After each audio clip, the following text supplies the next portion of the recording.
Полив орхидей в закрытой системе можно условно разделить на два варианта.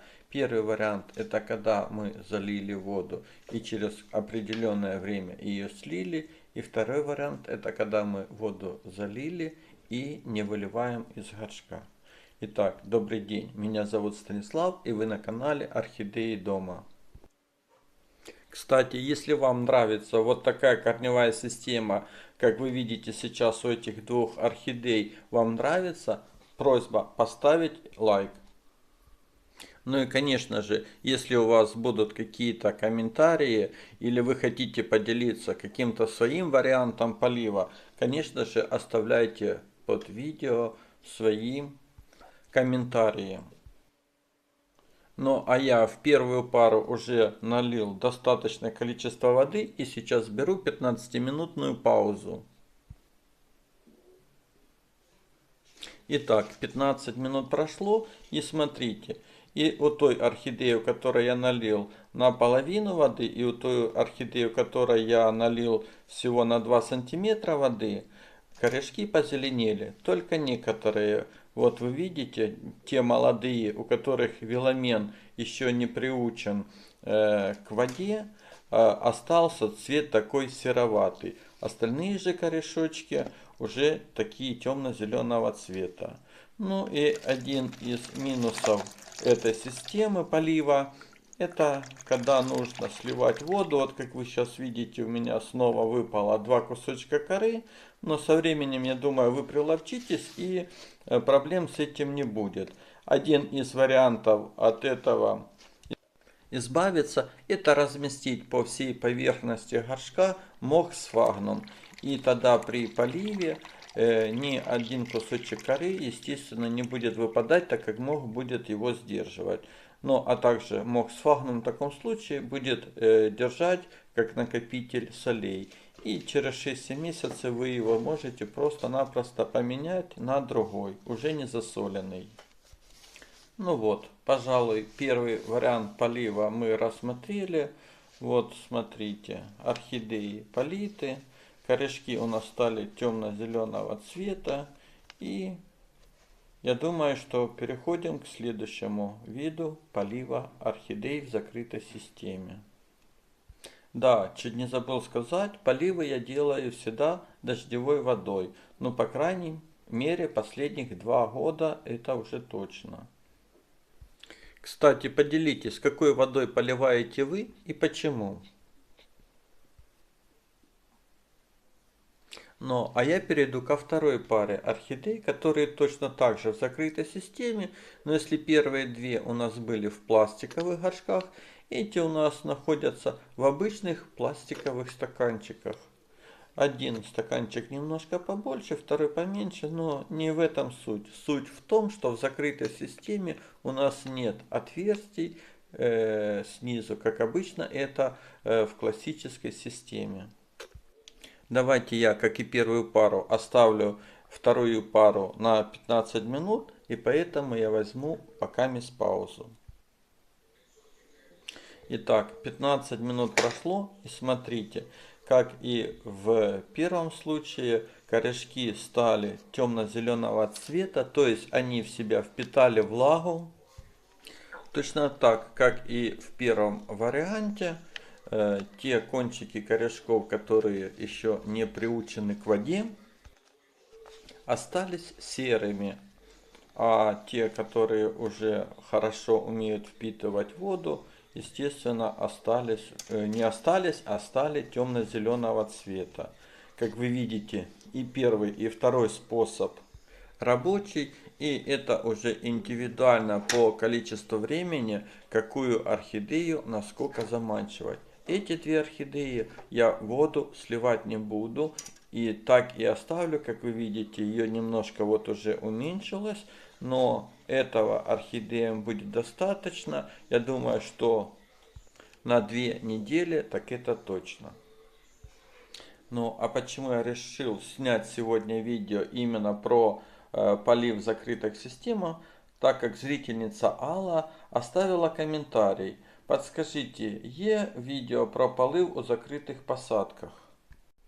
И отвечая на этот вопрос, хочу сказать, что на канале Орхидеи дома есть плейлист, который так и называется «Полив орхидей».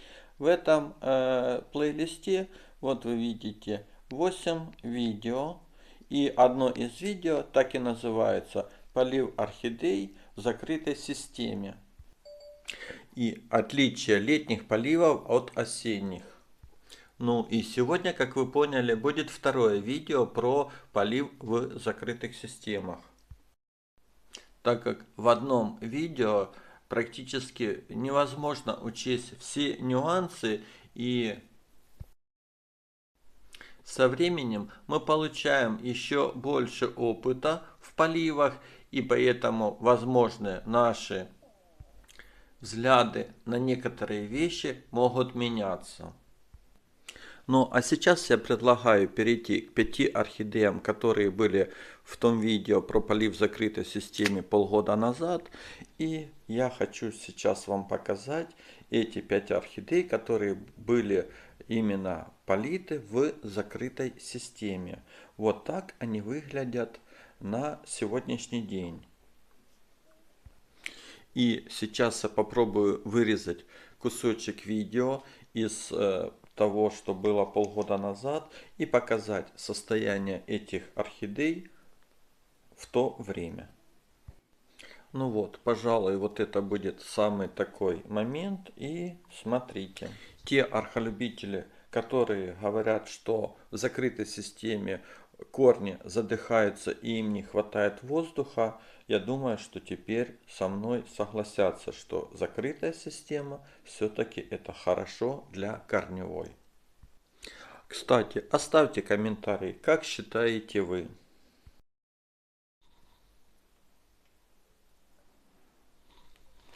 А сейчас я предлагаю вместе с вами полить несколько орхидей в закрытой системе. И я буду давать комментарии, какие орхидеи, почему, как и сколько по времени или сколько воды я поливаю. Итак, давайте начнем с двух вот таких подростков. Ну, я думаю, что это парочка примерно такая, как в самом начале видео. Была пара орхидей, в которые я налил воды буквально на сантиметр и оставляю эту воду. То есть такие орхидеи, подростки, кстати, я поливаю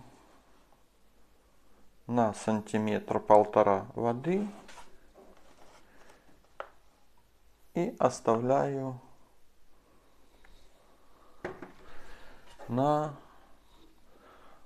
не сливаю воду на оставшееся время.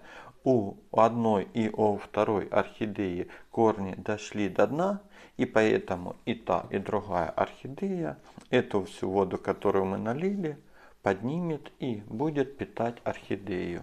Я думаю, с этими двумя орхидеями все понятно. Следующая орхидея, тоже орхидея подросток. И давайте посмотрим, значит, корневая здесь еще не сильно заполонила посадку. И мы видим, что здесь есть кокосовое волокно. И вдоль кокосового волокна корни начинают разрастаться. Вниз пока не, хотя есть и вниз некоторые пошли, но все равно благоприятные самые условия получаются вот в этой подушке. Значит, эту орхидею я уже неоднократно поливал и на сантиметр оставлял на какой-то период воду, и орхидея со временем выпивала. А также несколько раз я просто на 15-20 минут заливал эту орхидею водой. Сейчас я покажу. Вот так вот примерно на 2/3, наверное, точно. И оставлял примерно на 15-20, а то и 30 минут. Здесь вы видели, да, только что, когда еще мы не полили, на стенках горшка уже местами образовывались водоросли. То есть, когда мы оставляем на долгое время, воду, то и достаточно света, то водоросли начинают расти быстрее. И я думаю, что у нас дальше будут посадки, где водоросли сильнее. И этот момент мы еще обсудим далее. Ну что, на 15-20 минут и сливаем воду. Итак, следующая орхидея. Вот такая красавица, пышная. И нижний листочек, вот уже смотрите, что с одной, что со второй стороны, немножко такой вяловатый, и тургор упал. Это верный признак того, что орхидея хочет пить. Смотрите, у нее уже какой вырос цветонос, хорошие нарастают новые корешки. Но хочу вам сказать, что пересадил я эту орхидею сюда всего-навсего месяц назад. И это будет или второй, или третий полив. Смотрите, как корешки какого серого цвета. Здесь только один раскупленный. Но хотя мы видим, что вверху, смотрите, 3 новых. И с этой стороны, ну, новых тоже я немножко наблюдаю.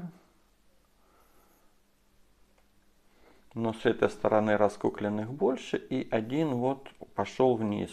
И даже вот мы видим этот нижний корешок, даже немножко еще не просох кончик. Но так как в целом посадка уже на вес, я чувствую, что очень легкая, корешки остальные все кроме одного очень хотят пить, и листочек нам показывает, что влаги не хватает. Я эту орхидею, конечно же, сегодня полью. Но так как это, как я только что сказал, или второй, или третий полив, полив будет буквально на 10-15 минут. И через 10-15 минут я просто солью эту воду.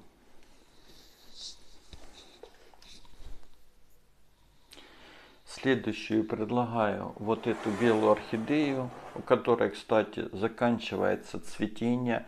Эта орхидея у меня находится год и 2 месяца. И за это время она уже цветет. Вот смотрите, 1, 2, 3, 4 цветонос сейчас заканчивает цветение.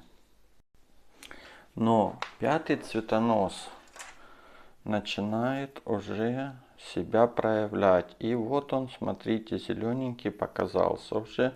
Будет он один или появится еще и второй, я не знаю. Я специально не срезал вот эти сухие цветоносы. И хотел сказать, что особенно для начинающих орхолюбителей, начните свое увлечение с белых орхидей.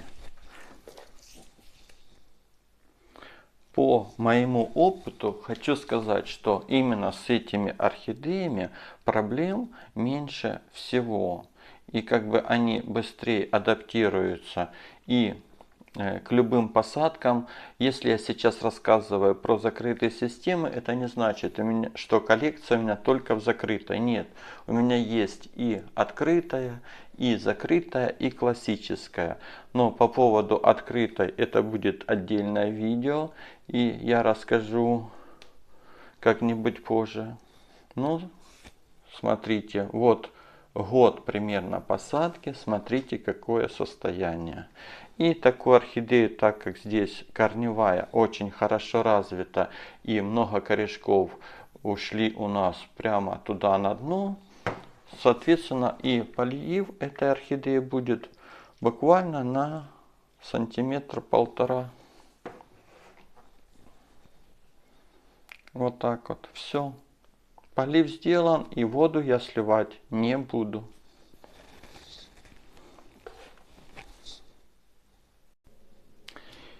Следующая орхидея, это у нас свежая была пересадка. При пересадке воду, кору, которую я использовал в посадке, я обрабатывал фитодоктором и триходермином, замачивал на несколько дней. И поэтому уже прошло, наверное, где-то 10-12 дней с момента, как я пересадил эту орхидею, и я еще ни разу ее не поливал. И это будет первый полив. За это время, кстати, те корешочки, которые были у этой орхидеи, ну, слегка только раскукленные, вот смотрите, длина вот этого зеленого кончика стала увеличиваться, и за эти 2 недели я вижу, что корни пошли в рост. Смотрите, какая замечательная у нас картинка. Не все, правда, есть, которые еще не раскуклились, но в целом ситуация хорошая. Значит, тут давайте посмотрим. Новые раскукленные были у нее, когда я пересаживал, буквально только проклюнули. Сейчас они уже ушли в посадку. Один, правда, пошел вот в сторону по листу и будет воздушным. И с этой стороны, ну не буду я сейчас расковыривать, по-моему, были и с этой стороны несколько корешков. Значит, такую орхидею, как бы первый полив у меня будет буквально на 7-8, ну максимум 10 минут. И замачивать я буду где-то на 2/3. Я думаю, видно вам, да? Ну, можно даже еще чуть-чуть подлить. И я понимаю, что раз у орхидеи эти корешки раскуклились и пошли в рост, то есть все у этой орхидеи идет замечательно. Тургор верхних листочков просто замечательных, нижних, ну нижняя пара, правда, чуть-чуть вот я чувствую, что тургора нету. Хотят пить, но уже следующие, уже листочки с тургором. Так. Ну, как я сказал, 7-8 минут и сливаю.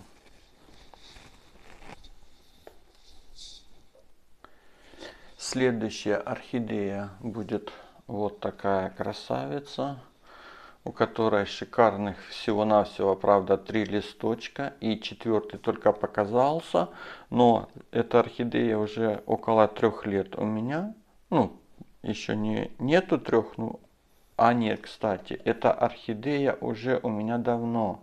Это первая орхидея, и эта орхидея в доме уже, наверное, где-то 4 или 5 лет. Я сейчас точно дату не помню, но характерность этой орхидеи, что у нее, когда начинает расти 4-й или 5-й листочек, она начинает почему-то сбрасывать нижний. То есть больше 4-5 листочков у этой орхидеи за время пребывания у меня я не видел.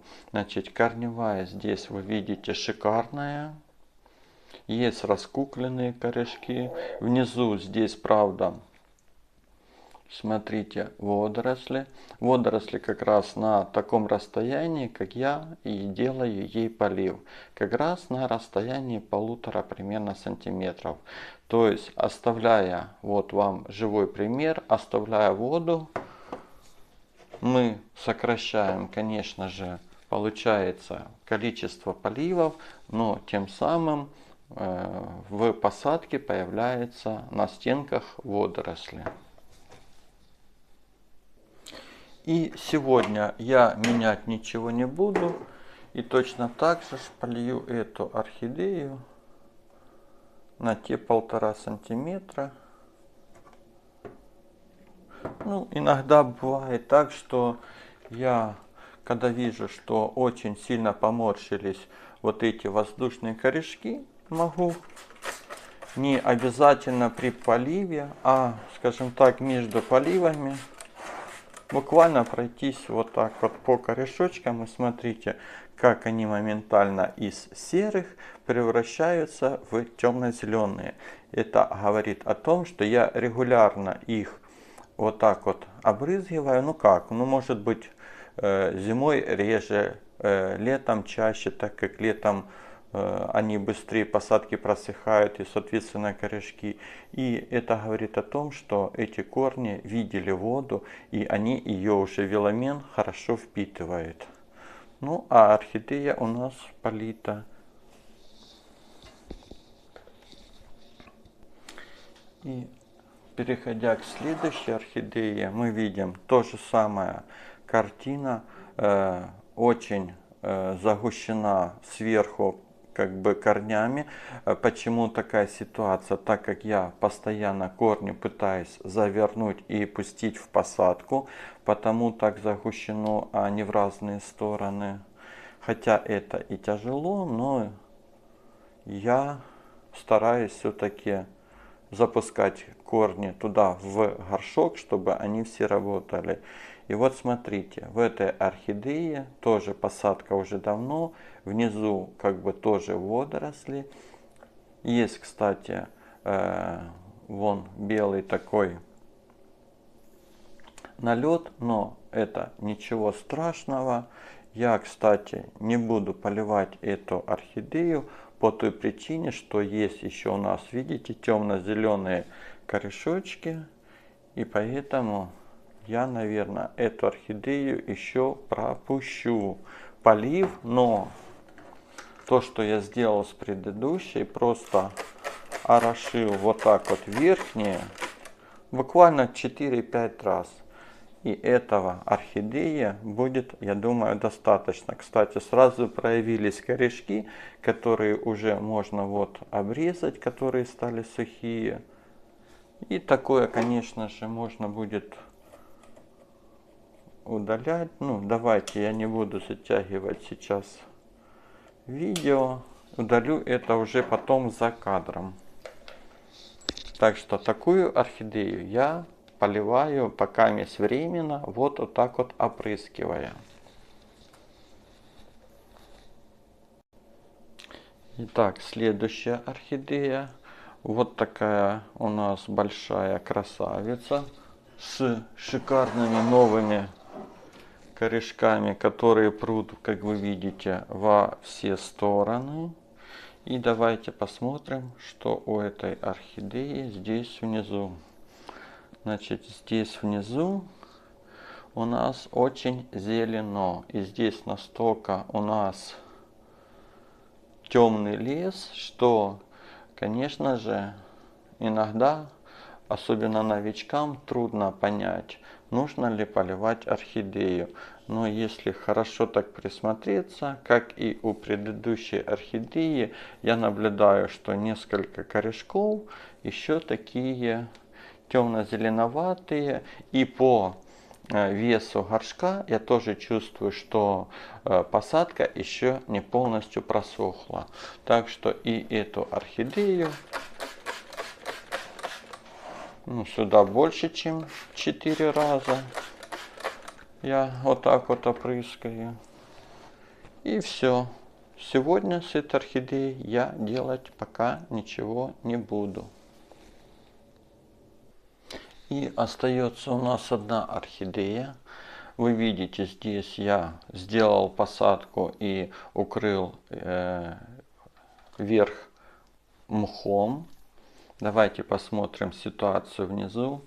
Вот видно только один раскукленный корешок, остальные корешки закуклены. Значит, эта орхидея еще после пересадки ни разу не поливалась. Как бы я просматриваю, что некоторые уже корешки, конечно, серые, но некоторые еще немножко, вот вы видите, держат зеленый цвет. То есть я понимаю, что эти корешки еще пока с влагой. Но мох у этой орхидеи, он уже пересох.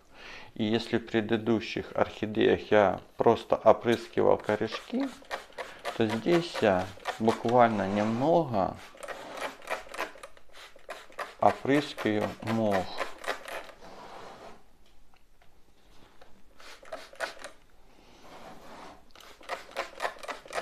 Опрыскиваю настолько, чтобы капельки все, которые попадут, остались на мху, чтобы они не попадали вниз. То есть просто вот так вот сверху по мху, чтобы чуть-чуть увлажнить мох, не сильно. Кстати, из моей практики, если корешки вот в таком состоянии раскуклены только один, а остальные вот такие закукленные, ну вот один еще, правда, я вижу. Но все равно, что я хочу сказать, что если я сейчас полью эту орхидею, то есть большая вероятность того, что вот эти корешки, которые вот видите, такие ни туда, ни сюда, они могут начать пропадать. Поэтому здесь я хочу сделать паузу, посмотреть, что будет дальше. И уже тогда, когда я увижу, что орхидею можно будет полить, я сделаю тогда полноценный полив. И как я уже говорю, первые поливы я делаю буквально на 7-8 минут, ну до 10. То есть по ситуации. Ну вот. Пора слить воду с тех орхидей, которые мы заливали. И сейчас буквально пару минут пауза, и я к вам вернусь. Вот полив подходит к концу. Воду я слил, у которых планировал. У тех, у которых налили мы на сантиметр-полтора, вода остается, и корешки будут в течение нескольких дней пропитывать и поднимать влагу кверху к растению. Я думаю, что видео получилось интересным. Если у кого-то возникли вопросы, конечно же, задавайте. Надеюсь, что мы с вами будем встречаться и дальше. А на сегодня хочу сказать всем до новых встреч. Всем пока.